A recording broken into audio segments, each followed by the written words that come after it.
যান নবান্ন রিট খুলে নিন আর কালীঘাটে গিয়ে মুখ্যমন্ত্রীর বাড়ি ছাড়া করে দিন।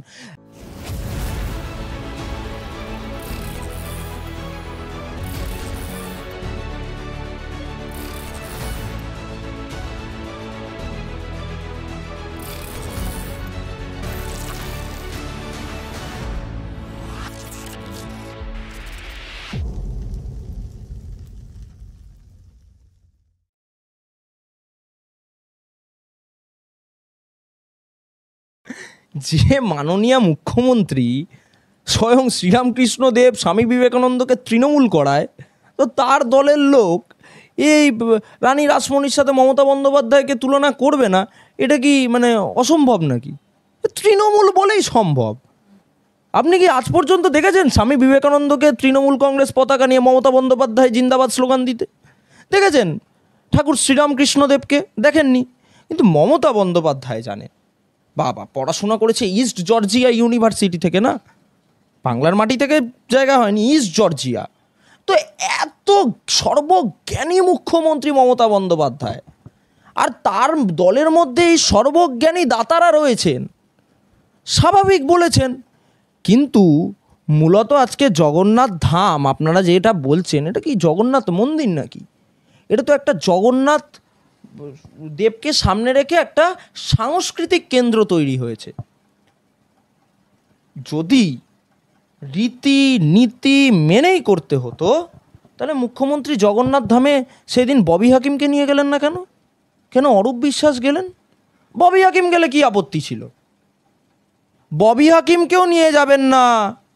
আবার মন্দিরের বাইরে বলবেন না যে হিন্দু ছাড়া অন্য কোনো ধর্মের মানুষ এই মন্দিরে এন্ট্রি নেই বা ঢুকতে দেওয়া যাবে না, মানে যেটা পুরীর জগন্নাথ মন্দিরে রয়েছে, হিন্দুর বাইরে কোনো ধর্মাবলম্বীকে ঢুকতে দেওয়া যায় না। উনি ট্যাগও লাগাবেন না, উনি আবার ববি হাকিমকেও নিয়ে যাবেন না। এটা কি করে হয়? উনি বলছেন সবার জন্য এ মন্দির। অর্থাৎ ববি হাকিমরা যদি পরবর্তীকালে যায় তখন উনি বলবেন সাংস্কৃতিক কেন্দ্র, হিন্দুরা গেলে বলবেন জগন্নাথ ধাম। কার্যত এই জগন্নাথ ধামকে খাড়া করা হয়েছে হিন্দু ডাইভারশন অফ ভোট করবার জন্য। হিন্দু ভোট মমতা বন্দ্যোপাধ্যায়ের পাশে থাকবে না আগামী দিন। হিন্দু ভোট মমতা বন্দ্যোপাধ্যায় আগামী দিন পাবেন না, এটা তিনি বুঝতে পেরে গেছেন। তাই এখন কার্যত হিন্দু ভোটটাকে যদি কোনোভাবে মমতা বন্দ্যোপাধ্যায় নিজের বাক্সে সুইচ করতে পারেন, তার জন্যই এসব ভুলভাল কথা বলছেন। সুদীপ বন্দ্যোপাধ্যায় তৃণমূল কংগ্রেসের সিনিয়র সাংসদ। সুদীপ বন্দ্যোপাধ্যায়ের পদ কাড়া হলো কারণ অভিষেকপন্থীদের জায়গা দিতে হবে। দেখুন না কমিটিটায়, যেটা ওরা ডিস্ট্রিক্ট কোর কমিটি করেছে, তার মধ্যে কারা রয়েছে? তো তার মধ্যে যারা রয়েছে তার মধ্যে অভিষেকপন্থী লোক রয়েছে, মমতাপন্থী লোক রয়েছে। এবং দেখুন সুদীপ বন্দ্যোপাধ্যায়ের বিরুদ্ধে যে একটা ব্যাপক ক্ষোভ তৈরি হয়েছিল তৃণমূল কংগ্রেসের অন্দরে, তা তো আমরা 2024-এর লোকসভা নির্বাচনে কার্যত দেখতে পেয়েছিলাম। দুধেল গাইরা, এন্টালির দুধেল গাইরা, রাজাবাজারের দুধেল গাইরা ওদের সাথে না থাকলে সুদীপ বন্দ্যোপাধ্যায় সিটটা কার্যত হারে। আপনার কুণাল ঘোষ নিজেই কাউন্সিলরদের নিয়ে রাস্তায় নেমে পড়েছিল সুদীপ বন্দ্যোপাধ্যায়ের বিরুদ্ধে প্রচার করতে, রাস্তায় নেমে চিৎকার চেঁচামেচি করছিল। আমাদের দলের নেতা তাপস রায়ের সাথে এসে কুণাল ঘোষ একই রক্তদান শিবির পালন করেছিল ভোট চলাকালীন। তো কার্যত তৃণমূলের মধ্যে যে একটা অন্তর্কলহ সৃষ্টি হয়েছে সেটা তো সেখান থেকেই পরিষ্কার। এবার কথা হচ্ছে সুদীপ বন্দ্যোপাধ্যায়কে দল চাইছে না, দল এখন অভিষেকপন্থী কাউকে চাইছে, তাই রাখা হয়েছে। আর কেষ্টমণ্ডল তো কার্যত একটা চোর, ঠিক আছে? তো চোরকে সরিয়ে দিয়ে তৃণমূল যদি বীরভূমে প্রমাণ করতে চায় যে আমরা চোরকে সরিয়ে দিয়ে আমরা মহান কাজ করে ফেলেছি, মানুষের জন্য প্রচুর ভেবে ফেলেছি, তা তো নয়। দেখুন যেমন বীরভূমেও কাজল শেখ বনাম কেষ্টমণ্ডলের লড়াই দেখতে পেয়েছিলেন। কেষ্টমণ্ডল যেদিন ঘরে ফিরে এলো সেদিন কার্যত পার্টি অফিস থেকে সব ব্যানার ফ্যানারগুলো সরিয়ে দেওয়া হয়েছিল কাজল শেখের, মনে আছে? সেই কোর কমিটি ব্যানার লাগিয়েছিল, সমস্ত ব্যানার সরিয়ে দেওয়া হয়েছিল। তো মূলত এটা তাদের নিজেদের অন্তর্কলহ, নিজেদের গোষ্ঠীদ্বন্দ্ব। এর মধ্যে কোনো সারবত্তা নেই, এ নিয়ে মানুষ 1% উদ্গ্রীব নয়। মূল কথা হচ্ছে আমাদের লড়াইটা, সাধারণ মানুষের লড়াইটা চোরেদের তাড়ানোর লড়াই। তৃণমূলের অন্তর্কলহে সে তৃণমূলের মধ্যে খুনোখুনি হলো না, তৃণমূলের কোনো নেতাকে সরিয়ে কোনো নেতাকে জায়গা দেওয়া হলো, তা নিয়ে মানুষ উদ্গ্রীবই নয়। কারণ তৃণমূল যে কার্যত এখন গোটাটাই একটা চোরেদের কারখানায় পরিণত হয়েছে, তা মানে পশ্চিমবঙ্গের সাধারণ মানুষের কাছে পরিষ্কার হয়ে গেছে। চাকরি দুর্নীতি, এই কেষ্টমণ্ডলদের গরু পাচার, এগুলো তো কারোর কাছে মানে অজানা তথ্য নয়, সবাই জানে। এবং এখানে ইডি একাধিকবার একাধিক সম্পত্তি অ্যাটাচ করেছে এই কেষ্টমণ্ডলের। মনে আছে ওই ভোলে ওম রাইস মিল, একাধিক বিলাসবহুল গাড়ি, তারপরে ওনার মেয়েকে নিয়ে গেছিল জেলে, তারপর এখন সব ইন্টারিম বেলে বাইরে রয়েছে। পুরোপুরি কেসটা তো কোয়াশ হয়নি। তাহলে তারা যে পশ্চিমবঙ্গের এক একটা প্রখ্যাত চোর তা পরিষ্কার। মুখ্যমন্ত্রী এখন তাদের যতই সরিয়ে দিয়ে নিজেকে একদম আবার একটা মানে খুব পরিষ্কার মুখ হিসেবে প্রমাণ করতে চাইছে, তা আগামী দিন হবে না। এবং মানুষ কেষ্টমণ্ডলের জায়গায় কাজল শেখকেই দায়িত্ব দিক বা কোর কমিটি গঠন করে দিক, বা এদিকে উত্তর কলকাতায় সুদীপ বন্দ্যোপাধ্যায়ের জায়গায় যা কোর কমিটি গঠন করে দিক, মানুষ ভোট দেবে তৃণমূল কংগ্রেসের বিপক্ষে। মানুষ সুদীপ বন্দ্যোপাধ্যায়কে নিয়েও ইন্টারেস্টেড নয়, মানুষ কেষ্টমণ্ডলকে নিয়েও ইন্টারেস্টেড নয়, মানুষ মমতা বন্দ্যোপাধ্যায়কে নিয়েও ইন্টারেস্টেড নয়। মানুষের ইন্টারেস্ট একটাই, জোড়াফুল প্রতীককে পশ্চিমবঙ্গ থেকে প্রত্যাখ্যান করতে হবে। শুনুন, এসএসসি চাকরি প্রার্থীরা না দুধেল গাই নয়। এসএসসি চাকরি প্রার্থীরা পরীক্ষা দিয়ে চাকরি পেয়েছে, ঠিক আছে? এটা দুধেল গাই নয় যে ওই সংখ্যালঘু ভাতা বা ওদের জন্য যে ভাতা দিয়েছে, বা বার্ধক্য ভাতা, বয়স্ককালীন রিটায়ারমেন্টের পরে যারা বয়স্করা পাবে সেই ভাতা দিয়ে দিলে হয়ে যাবে। তাদের এটা কর্মজীবন, তারা খেটে খাবে ভাই। তাদের চুরি করে খাবার বা দিনের শেষে জোট চুরি করে, তোলাবাজি করে, সিন্ডিকেট চালিয়ে কয়লা ইট ফেলে বালি ফেলে খাওয়ার মতো পরিস্থিতি আসেনি। তারা কার্যত শিক্ষক, তাদের চক ডাস্টার নিয়ে আমরা মানে এটাই ভেবেছিলাম যে এই শিক্ষকরা আজকের দিনে চক ডাস্টার নিয়ে দিকে দিকে স্কুলে স্কুলে পড়াশোনা করাবে, কিন্তু স্কুল তো হয়ে গেছে তৃণমূলের ওই ত্রাণের লুটের স্টোর রুম।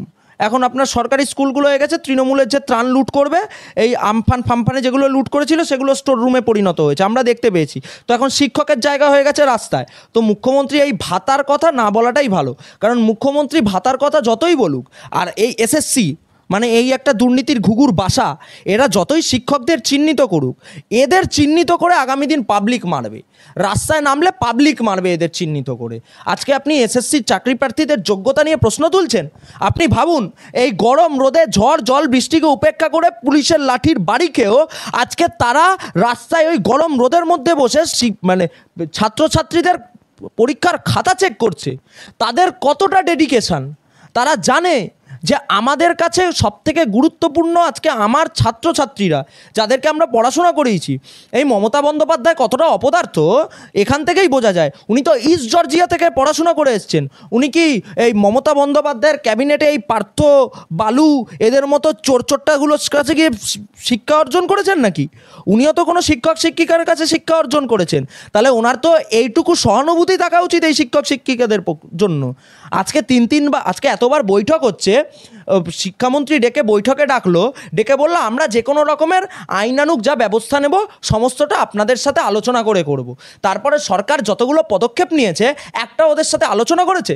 তাদের যে আপনাদের ওই এসএসসির যিনি লিড করছেন এই আন্দোলনটা, চিন্ময়বাবু তো পরিষ্কার জানিয়ে দিয়েছেন যে আমাদেরকে কিছুই বলা হচ্ছে না, সরকার সরকারের মতো ব্যবস্থা করছে। আজকে যে 31শে ডিসেম্বর পর্যন্ত তাদের টেনিয়রটা টেনে দেওয়া হলো, তারপর তাদের ভবিষ্যৎটা কী হবে? মুখ্যমন্ত্রী তো এটা ভোট রাজনীতির জন্য করলো, যে 31শে ডিসেম্বর অবধি রেখে দেবো, আর আমরা এই শিক্ষকগুলোকে বলবো না তোমাদের চাকরি চলে গেছিলো, তাও আমরা 31শে ডিসেম্বর অবধি তোমাদের জন্য হাতে পায়ে ধরে তোমাদের টেনিয়রটাকে এক্সটেন্ড করে দিয়েছিলাম। সব ভোট রাজনীতি।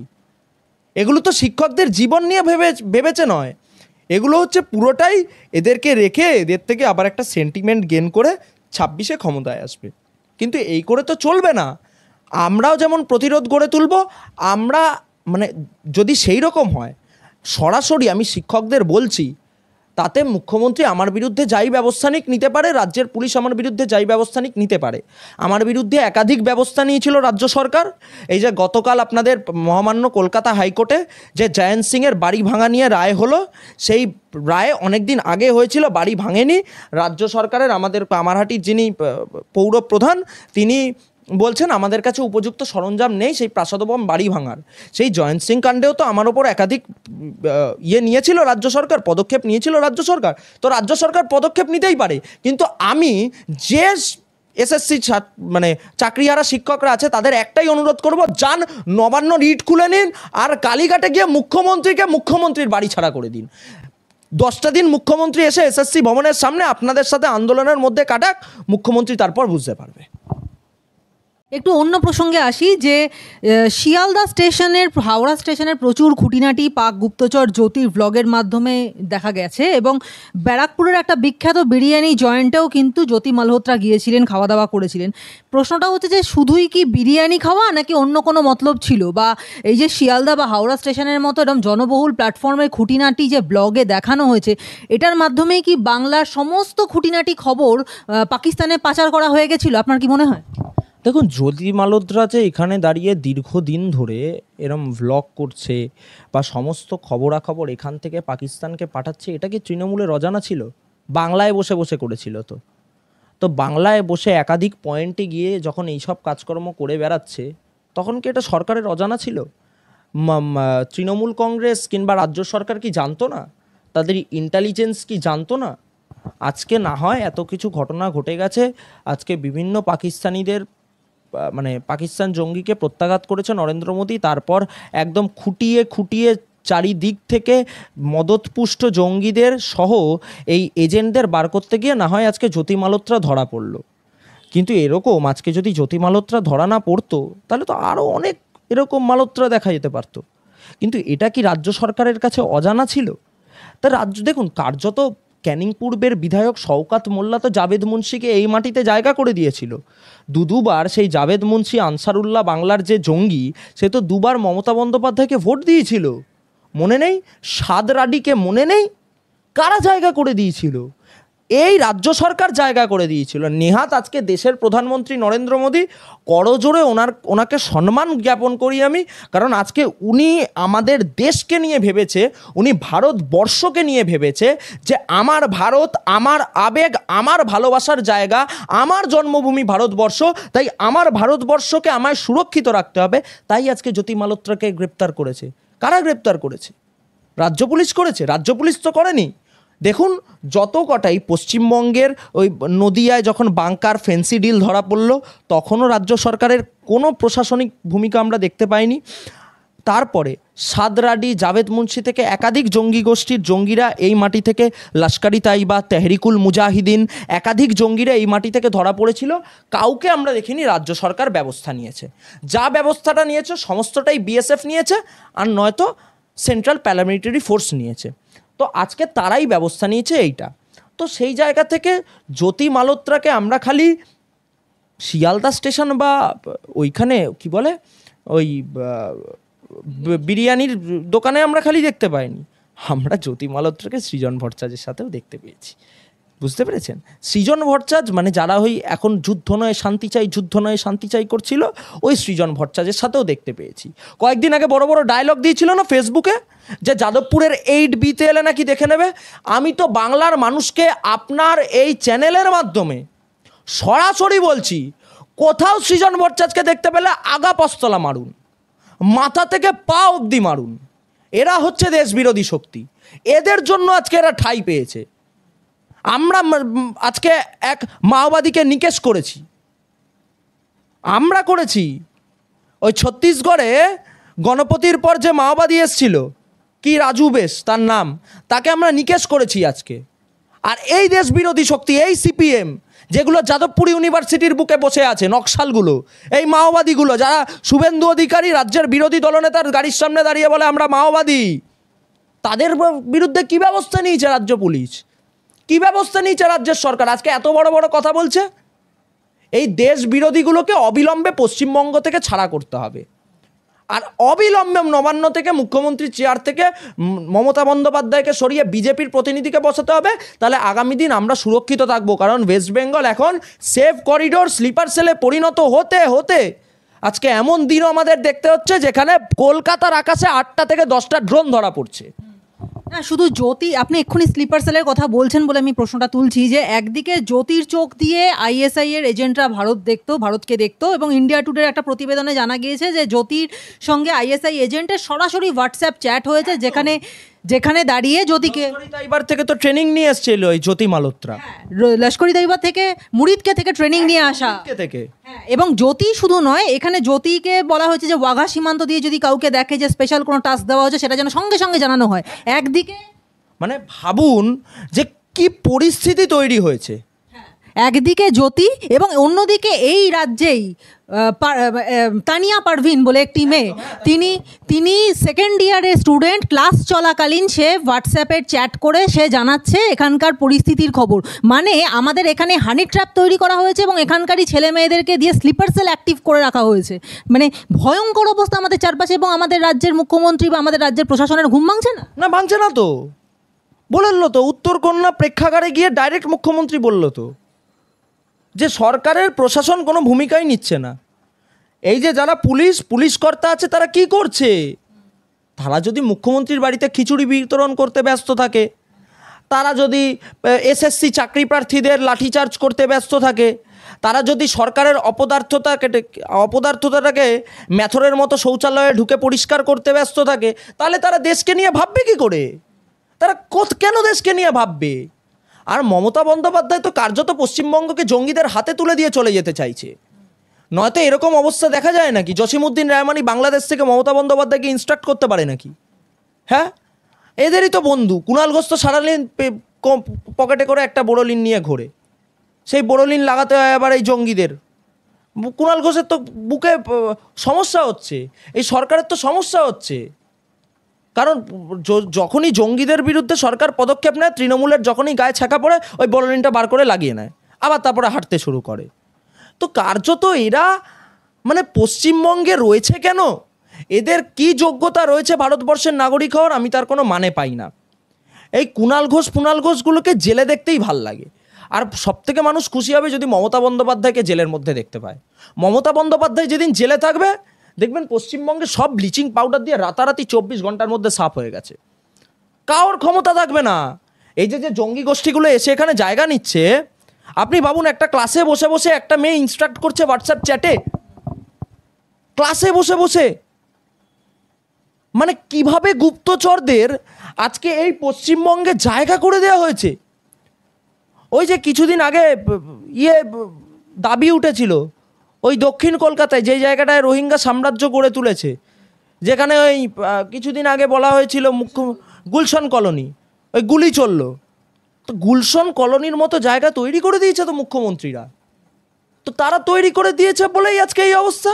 আজকে বাংলাদেশ থেকে যদি আপনি একাধিক অনুপ্রবেশকারীকে এখানে জায়গা না দিতেন, আমরা তো এই যে আজাদ মালিক ধরা পড়লো কয়েকদিন আগে, আজাদ মালিক বাংলাদেশি পরিচয় নিয়েছিল এই মাটিতে বাংলায়, তাকে যখন ইডি ধরছে তখন তার আসল পরিচয়পত্র বেরোচ্ছে সে নাকি পাক ন্যাশনাল।